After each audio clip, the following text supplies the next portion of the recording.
அனைவருக்கும் வணக்கம். இன்னைக்கு ஜூன் 3, 2025 செவ்வாய்க்கிழமை. தினமணியில் இருக்கிற முக்கியமான நியூஸஸ் என்னென்னு பார்க்கலாம். ஹெட்லைன்ஸ்லேருந்து கொஞ்சம் பேஜஸ்க்கு பொலிட்டிக்கல் அண்ட் ஜென்ரல் நியூஸஸ் தான். ஸோ டேரெக்டாக நீங்கள் திருக்குறள் என்னென்னு பார்த்துட்டு இம்பார்ட்டன் நியூஸஸ் பார்த்துக்கலாம்.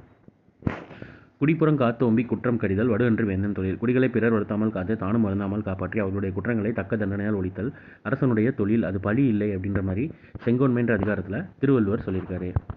அடுத்த 5 ஆண்டுகளில் மேலும் 50 விமான நிலையங்கள் அமைச்சர் ராம்மோகன் நாயுடு தெரிவிச்சிருக்காரு. இந்தியாவில் அடுத்த 5 ஆண்டுகளில் புதிதாக 50 விமான நிலையங்கள் உருவாக்கப்பட இருப்பதாக மத்திய உள்நாட்டு விமான போக்குவரத்துத்துறை அமைச்சர் ராம்மோகன் நாயுடு தெரிவித்தார்.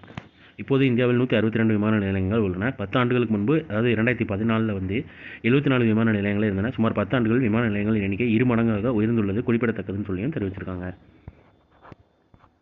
அப்புறம் கனடாவில் G7 உச்சி மாநாடு நடக்குது. அதில் பிரதமர் மோடி பங்கேற்க மாட்டார் அப்படின்னு சொல்லி ஒரு கேள்விக்குறியோடு கொடுத்துருக்காங்க. டைம் இருக்கிறவங்க எலாபரேட்டாக வாசிச்சு பாருங்கள். பட் அந்த மாநாடு நடக்கிறப்போ இதை பற்றி நம்ம எலாபரேட்டாக பார்க்கலாம். கலந்துக்கிட்டாங்கன்னு சொல்லலாம். கலந்துக்கல அப்படின்னா நியூஸ் வரும், அதை வச்சு நம்ம பார்த்துக்கலாம். அந்த மாநாடு சம்மந்தமாக 2026க்குள் இந்தியாவுக்கு S-400 ஏவுகணை அமைப்பு முழுமையாக விநியோகம் ரஷ்யா தெரிவிச்சிருக்காங்க. 2026ஆம் ஆண்டுக்குள் மீதமுள்ள 2 S-400 வான் பாதுகாப்பு அமைப்பு விநியோகம் செய்யப்படும் என இந்தியாவுக்கான ரஷ்ய துணை தூதர் ரோமன் பாபுஷ்கின் திங்கட்கிழமை தெரிவித்தாருன்னு சொல்லி தெரிவிச்சிருக்காங்க. அப்புறம் நார்வே செஸ் காம்படிஷனில் கார்ல்சனை வீழ்த்தி குகேஷ் அபாரம்னு சொல்லி தெரிவிச்சிருக்காங்க.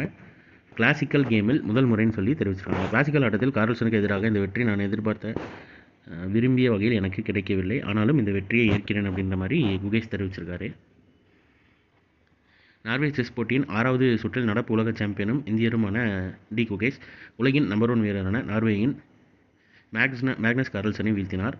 கிளாசிக்கல் கேமில் அவர் கார்ல்சனை முதல் முறையாக வென்றுள்ளார் என்ற மாதிரியும் தெரிவிச்சிருக்காங்க. இந்த போட்டியின் மகளிர் பிரிவில் 6வது சுற்றில் 3 ஆட்டங்களுமே டிராகினா. இதையடுத்து வெற்றியாளராக கண்டறிய நடத்தப்பட்ட ஆர்மகெடான் ஆட்டத்தில் இந்தியாவின் வைஷாலி சக நாட்டவரான கோனரு ஹம்பியையும் சீனாவின் ஜி வெஞ்சின் சக நாட்டவரான லெய் டின்ஜிங்கையும் வென்றார் அப்படின்ற மாதிரி கொடுத்துருக்காங்க.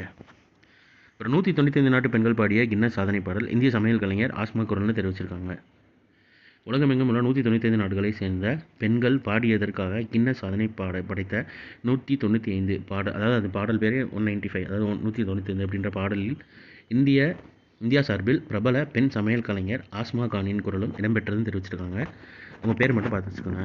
ஸோ இன்றைக்கான இம்பார்ட்டன்ட் நியூஸஸ் அவ்வளோதான். இது ஒரு ஷார்ட் வெர்ஷனாக 1 மினிட் கரண்ட் அஃபேர் நம்ம சேனலில் இருக்குது. வேணும்னா யூட்டிலைஸ் பண்ணிக்கோங்க. மேலும் இன்னொரு நியூஸ் வீடியோவில் சந்திப்போம். தேங்க்யூ.